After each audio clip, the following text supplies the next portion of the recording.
Your sensitivity is your superpower. If you're often told that you feel too deeply, you're too sensitive, you're too emotional, I want you to understand that that's actually your gift. I am Beyond Taylor, and I am here to help you go beyond your self-imposed limitations.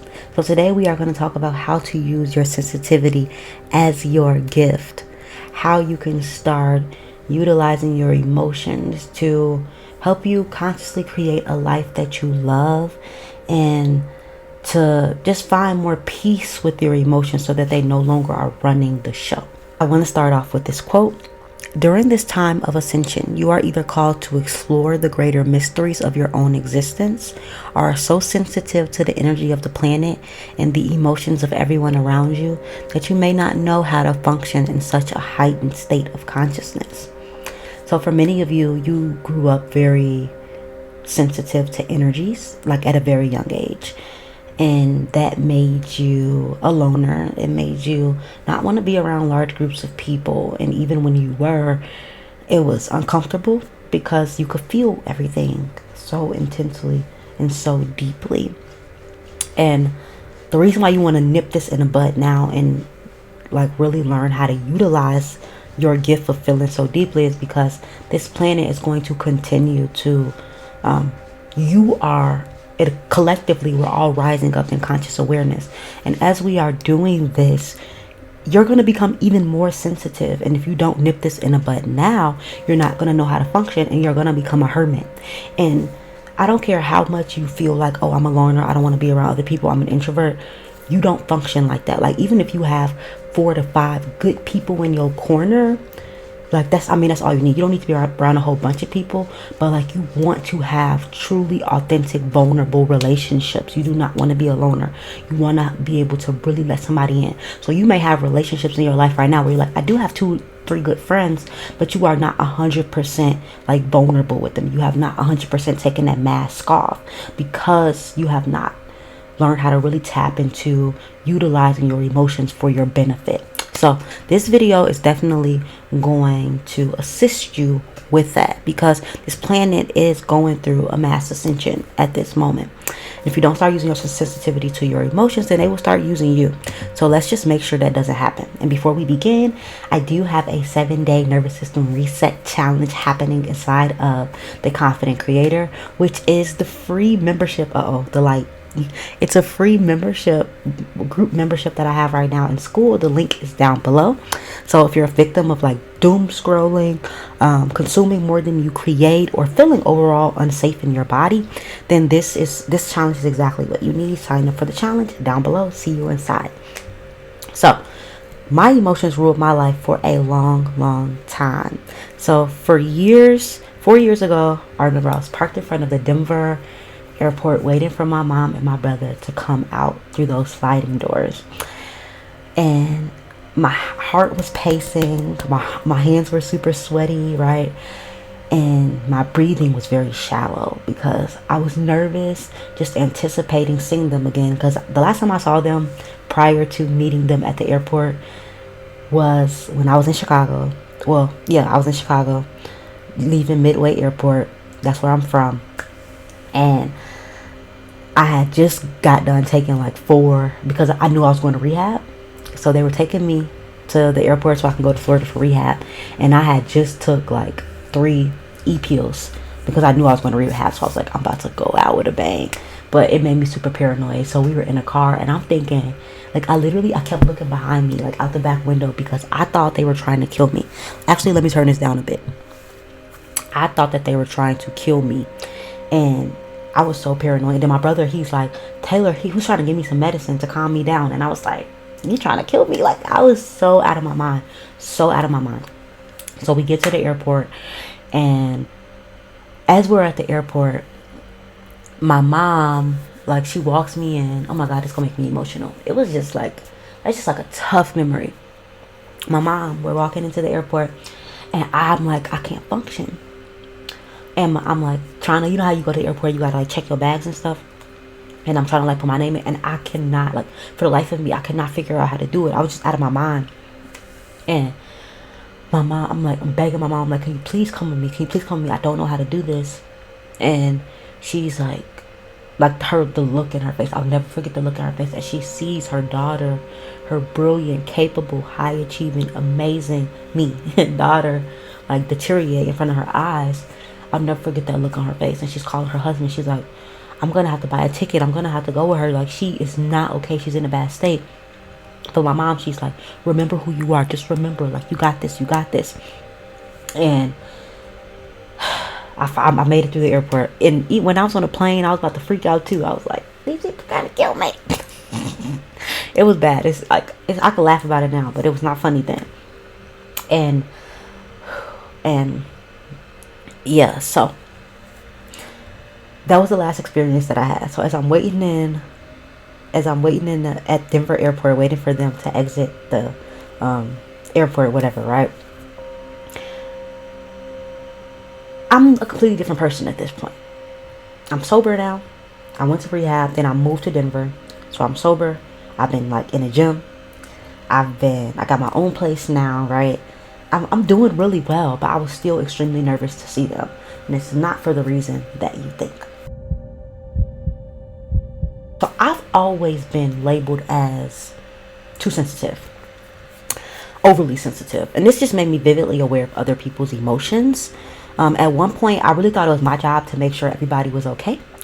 So when I was 9, I really found joy in being the go-to person for adults to talk to.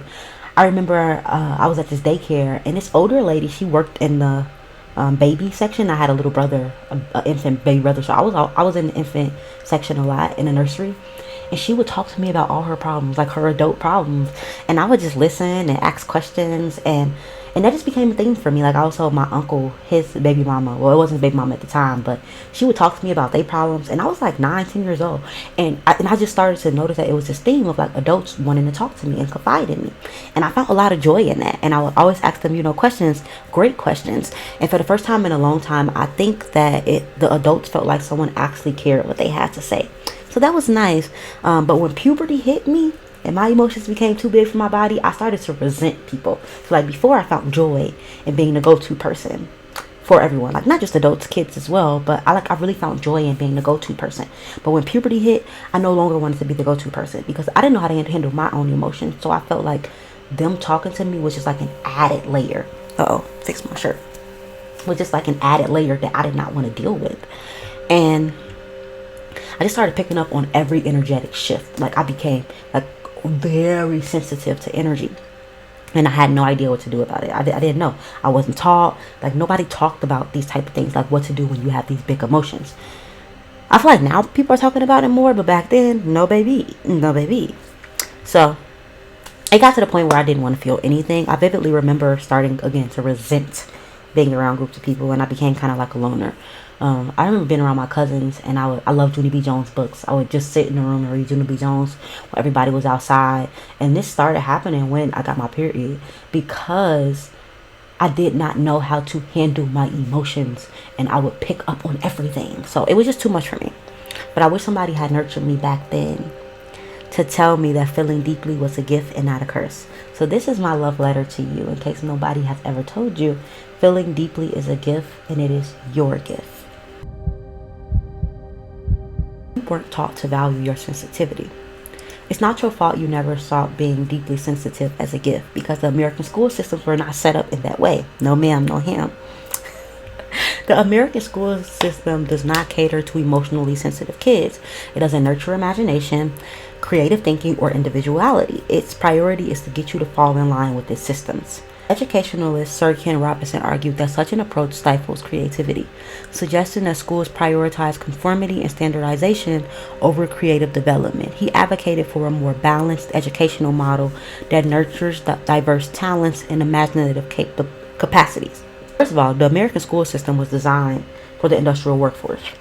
When it came out, I did a whole bunch of research on this. I'm not going to bore you with the details, but at the end of the day, when America became this didn't start in America, it started in Europe, I want to say. I could be wrong.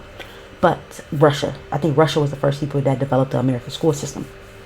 Or not the American, but just like the school system, that conformity, because of the industrialization of like factories and tools. And they wanted to get kids to conform, to learn how to pretty much listen to authority, learn how to take orders, learn how to like work on this schedule. If you think about the schedule, it's the same schedule as the workforce. That's not by accident, even though naturally those are not the best times for us to learn. I'm not gonna get into that because I really don't know, but I've heard that somewhere, that like naturally to get up that early and to like stay at school that long is not the best way to learn. But they wanted to prepare us for the workforce. That's all it was about. It was not about getting us to like learn ourselves even deeper or to learn the world. It's like memorization, follow orders, get adjusted to this schedule. That's it. So they didn't want original thinkers, they wanted conformity. In the 60s, a guy named George Land conducted a study commissioned by NASA to test the decline of creative genius from childhood to adulthood. Because when they gave this test, I don't remember the exact test, but they gave it to about 1,600 students between the ages of 4 and 5. 98% of them tested as creative geniuses. 98%. So we come into this world creatively adept because one, we were created in the image of God. And God is what? A creative artist. We are born creative geniuses. We are born in the image of God. So we know these things naturally. It's within our DNA. I got in my DNA. Right? 5 years later, when they went to visit those same kids when they were 10, only 30% retained their creative genius. By adulthood, only 2%. Why? The traditional educational system. Duh. The traditional education system is why. So the traditional education system, it takes geniuses, creative geniuses, and it turns them into bots without original ideas. Memorize this, learn this. For what? Because we want you to turn into workers. Because the rich want you to make us richer. I don't want you to think for yourself. Why? So you can not make me more money, so that you cannot abide by my rules. And the elite, right? I'm talking as the elite. So you cannot, fund my dreams. No. Learn to fund my dreams, pretty much. And which is really sad. So as a kid, I thought it was better to be a rational thinker and analytical than to be a free thinker. I don't know if you guys remember taking these tests as a kid. I don't know if they give them out anymore. But these like right brain and left brain tests, I would literally answer some of the questions wrong because I wanted to be considered more left brain. I did not want to be seen as creative like a right brain thinker. Because it's like, who are they, artists? Like when they talk, because when they would talk about the careers that a right brain person is more to go into and the careers that a left brain person is more to go into, I would like look at the left brain careers and I'm like, that one's actually going to make money. I don't want a creative career. And of course that was indoctrinated from my parents, who were indoctrinated from from the school system. So for me, I was just like, okay, I want to make sure that I am looked at as left brain so I can be looked at as smart. Because left brain people are smart. They're scientists, they're lawyers, they're doctors. Okay, so baby's up. I have to go get baby. If you guys see me looking over here a lot or you hear noise, baby is up and she's playing. So yeah, but we're going to keep it rolling. So Steve Jobs, an undeniably innovative thinker, once said, have the courage to follow your heart and intuition. They somehow already know what you truly want to become. Everything else is secondary. And the key to ascension and living life on your own terms is following your heart and not the BS the school system tried to sell you, because they didn't teach us how to listen to our hearts, how to be intuitive. They actually discouraged us from those things because they told us that we won't make any real money being a creative. So let's deprogram that shit together. Feeling is the secret. Shout out Neville Goddard. Feeling is the secret. Shout out to any teacher that expresses the importance of feeling deeply. Damn, this is loud. Shout out any teacher that expresses the importance of feeling deeply. So now Samaya is playing, and now Rumi is playing with her catnip, which has a bell in it. Everybody wants to play right now. I love it though. I'm blessed to have these high energy, playful spirits within my space. Praise God. So feeling is the secret. So from my preteens until I started my spiritual journey, I definitely became very nonchalant because like I said, I got to the point where feeling became too much for me. So I said, okay, how about I just don't feel? And then I became very nonchalant. And I definitely went through like a Tumblr, like a grudge phase. She's coming. It's shaking. Everything's shaking. Because every time I tried to express my emotions, they felt too overwhelming. And I feel like when I got on Tumblr, they had a artful, tasteful way, or to me it was very tasteful, of like expressing these emotions that I could not put words to. And I would be able to like find those emotions that I was feeling through pictures. So I just became obsessed with reposting all the time, reposting these images, reposting these quotes, these sayings, and it seemed like very grudge, right? And it seemed very like unaliving, but that was like what I was feeling. And yeah, I romanticized this darkness so much. And I was thinking that I was being nonchalant, but really I was just feeling very low. And I would say apathetic. And if you look at like a conscious scale, apathetic is very low on the consciousness scale. So I was still manifesting from that state. Of course I didn't know that back then, but now I know that that's very dangerous to be apathetic, because you are not being a participant in life. You're just like kind of letting your emotions not be regulated, not be controlled, or not being like, you're not conscious of them, and you're letting it run the show.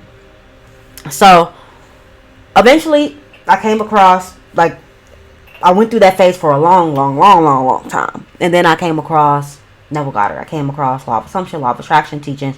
And I realized the importance of like my emotions. And I was like, oh my God, I have to feel good in order to get what I want. So then I went the other way, like the opposite direction. I became obsessed with feeling good and like went that extreme. And then lo and behold, you know, drug addiction became a thing, because I felt like my only job was to feel good. I didn't want to be around low vibe people because my only job was to feel good.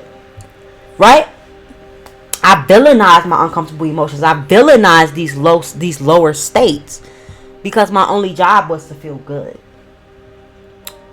But really I was suppressing. We know that now, right? We know that to only want to feel good and to dismiss your uncomfortable emotions is suppressing. Like, there's nothing wrong with wanting to feel good and like making that a goal, but if you do that at the expense of not feeling bad, then you're suppressing. Because here's the thing, if you aren't willing to feel the lows and like really allow yourself to fully feel the lows, you're not going to be able to feel the highs either. Like, the pendulum has to swing. So if you stay in that apathetic state like I was doing for a very long time, then I became comfortable with feeling nothing, but really I was just like feeling these lower states of being, and I wouldn't allow myself to like really feel it deep enough to feel the highs, because when I was scared of the highs, because I knew they weren't gonna last. Like, that was my mindset, like, oh, it's not gonna last. That was my mindset, like, oh, it's not gonna last. But that's what's really gonna fuel your manifestations. That's what's really gonna allow you to become comfortable with the ascension of the world. It's not by villainizing your uncomfortable emotions, but by learning how to feel everything and not resisting or clinging, and resting in the truth of who you are, which is the I am. Because from the I am, that's where the power to align with your desired reality lies. So here are 4 ways to use your emotions to fuel your dream life. Number 1 is regulate your nervous system. I'm going to talk about that till I'm blue in the face. It's really always going to be regulate your nervous system. Because here's the thing. The reason why I was so nervous to see my mom and my brother that day was because I had an overstimulated nervous system, and that made me pick up on everybody's emotions. I didn't know how to regulate myself. So since I was a kid, I would always... Samaya, what are you doing? What are you doing? No, it's not funny. It's not funny. When I was a kid, I would always pick up on my mom's emotions. And it didn't matter how I was feeling. Like, she would walk in a room and instantly I'm feeling what she's feeling. So that became even more intense as I got older. And I had been in Denver, isolated, doing my own thing. I was just very nervous to see my mom and my brother again, because it's like, damn, now I'm about to have to feel what they're feeling. And I just, I did not want to do that. And I did. Like, when they came out that day, when they came out to Denver, I was definitely feeling what they were feeling. And it was uncomfortable. It was uncomfortable AF. That's because I didn't know how to regulate my nervous system. So, 2 years ago, I learned that, like, oh, nervous system regulation, what is this? Started to implement it, and it really has been a game changer in my life when it comes to just being present, when it comes to manifesting my ideal reality, when it comes to showing up creatively. It just has been a game changer. Because here's the thing, a dysregulated nervous system puts up filters. It literally blocks you from seeing everything that's available in your reality. Because I talk about this inside of the 7-day challenge, nervous system reset challenge, inside of the Confident Creator, which is my free community. So if you're interested, sign up down below.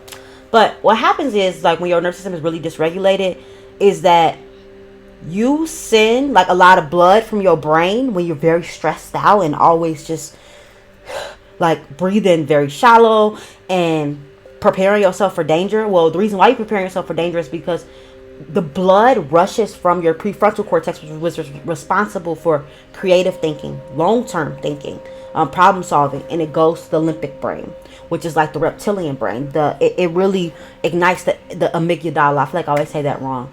And what happens is that now you're looking for danger. Now you're looking for problems. Now you're trying to protect yourself. So you put up these filters to only see what's going to allow you to protect yourself and not see like infinite possibilities and opportunities, and see all the things that can really help you, assist you on this journey. Yes, Samaya.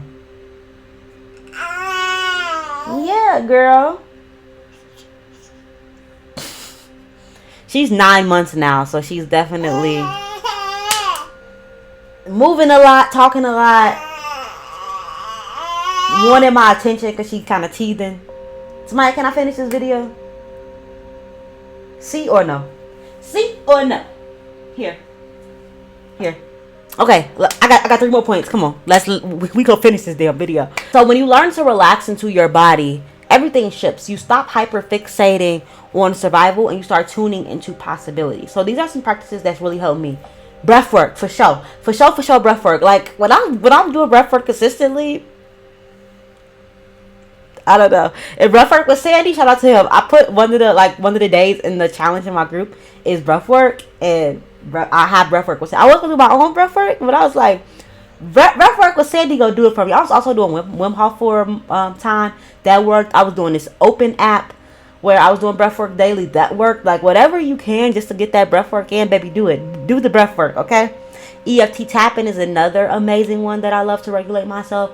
Say the affirmations while tapping on these points. It's like acupuncture. It's tapping on those same points. It has the same functions of acupuncture. Somatic dancing. I have like a somatic movement. One of the days are inside of the Confident Creator, where it's kind of woo-woo, right? I'm talking to the shadow and the light aspect of yourself and getting them to communicate through somatic movement. And then like, yeah, it's beautiful. So check that out. It's one of the days. Yoga. I love yoga.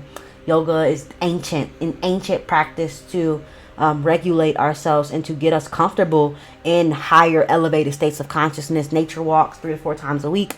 Got to go outside to allow your nervous system to not acclimate. What's the word that I'm looking for?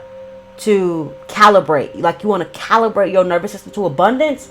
Going outside in nature is it. Because when you are in nature and you see all the abundance, like, can you get comfortable with overflow? And you start to really tune your nervous system to be receptive to abundance. Tune your nervous system, because this isn't just about calming it, but it's also about preparing your nervous system for everything that you're calling in. So lifting weights while focusing on my breath. I love lifting weights. Just doing anything just like breath work. I think when you can put yourself in challenging situations and not fold under pressure, then you are showing that you can handle like higher levels of stress. So you're not avoiding stressful situations, or you're not avoiding situations that's going to be where you feel too deeply, right? And then meditation, of course, meditation. I talk about meditation all the time. Same thing, but consistency is key. Pick one, stick to it, right? You'll be shocked at how much changes. 2 is practice self-inquiry. So what do I say in all of my videos? I am Beyond Taylor, and I am here to help you go beyond your self-imposed limitations. Why do I say that? Because You are not your limitations. You are just aware of them. The best self-inquiry question is to ask, who am I? Because when you ask this question, you see that you are not what changes in your environment. You are aware of the changes. So that really helps when it comes to your emotions, because you can see that the emotions are just a part of the experience, but they don't have any hold over you because you are just aware of the experience, and the awareness is not affected. It's like the sky. The sky is not affected by the clouds. It's not affected by thunder, lightning, rain, even the sun. Like, it doesn't care about these things. It just holds the space, and these experiences can just go in and out of it. But the sky doesn't crack open because lightning shoots through, or the sky doesn't fall apart because there's thunder. The sky doesn't melt because there's rain, like, or because the sun. Like, the sky just holds the space. The same thing with your emotions. You have to stop allowing yourself to crack, because your emotions are just the different weather patterns, and you are the sky. And when you do enough self-inquiry, which is like asking, who am I, and turning your attention to what is it that's aware of the experience, what happens is that this truth becomes revealed. And remember that any answer, when you ask the question like, who am I, any answer that comes up, that can't be it, because you're aware of it. So what you are, you cannot be aware of, because you are it. It's like a flashlight. A flashlight cannot shine a light back on itself. You cannot shine a light on yourself. You can only be yourself, and you are always yourself. So this practice will change your relationship with your emotions. Instead of being consumed by your emotions, you become the observer. Self-inquiry will remind you of the fact that you are not your emotions. You are the sky, right? You are not the storm. You are not the sun. You are not the rain. You are not clouds. You are the sky. So 3 is going to be surrender to your emotions. If you are doing 1 and 2, regulating yourself and doing self-inquiry, this one is going to come very naturally to you. And so surrender isn't about making the emotion stay or go. It's about allowing it to be there without any resistance. When you stop clinging or pushing emotions away, they dissolve back into the void exactly where they came from. And the best way to practice this is body scans. Samaya, shush. The best way to practice this is body scans. Get very curious about what's going on in your body. Like, where is the feeling located? What does it feel like? Like, what's the texture of it? Is it warm? Is it cold? Like, when you become curious about the emotion itself and not the narrative that goes with the emotion, then you allow it to just like pass through you, instead of what makes emotion stay is the narrative that we're telling ourselves about it, because we get really fixated on like, well, what does it mean, and why is it here, and and we like start over analyzing. And I feel like as a highly sensitive person, you've probably done this. You've over analyzed your emotions instead of just allowing them to be there and to flow through you. And that's why they stay, because you like have so much attention on them in a way of like trying to understand them through knowledge, instead of just allowing yourself to feel it and let it go. You don't have to figure out why it's there. Just feel it and let it go. And last but not least, y'all know I'm here for the artists. Y'all know I'm here for the creatives. I mean, we're all creatives, right? We're made in the image of God. But the ones that are really tapping into remembering who they are, because I feel like spiritual enlightenment, and it's crazy because I said this and like I've made my whole program about this, but I'm reading The Artist's Way, and she said that there really is no difference between spirituality and creativity. And I said, damn, that's crazy. Because that's why I named my program The Enlightened Conscious Creator. Because it's about allowing you to tap into your creativity, or also like remembering the truth of who you are. But she's like, there's no difference in that. Like, when you know the truth of who you are, you become creative. When you become creative, you know the truth of who you are. So I was like, that's facts. But anyways, 4 goes into turn your emotions into art. Most of you reading this are artists. If not, I've been doing a shitty job in my marketing. As an artist, your job isn't to suppress, it's to express. Take your anger and make it into something. Take your anxiety and take your anxiety and turn it into something tangible. It doesn't have to be good or beautiful. It just has to be. It just has to exist. It just has to be expressed, to let out. The more you do this, the more your creative energy will be fueled by raw, unfiltered creative energy. And once that happens, your art and your life will never be the same. Okay? So that is how you are going to turn your sensitivity into your superpower. These steps, you learned why it is the way that it is. And yeah, that's all I got, because my daughter is, I don't know what she's doing. And I keep having to turn around. And I was like, I have to record this video because I've been needing to record it for days. This is the only time that I have. And yeah, I'm glad that I got it done. Hope you guys enjoyed.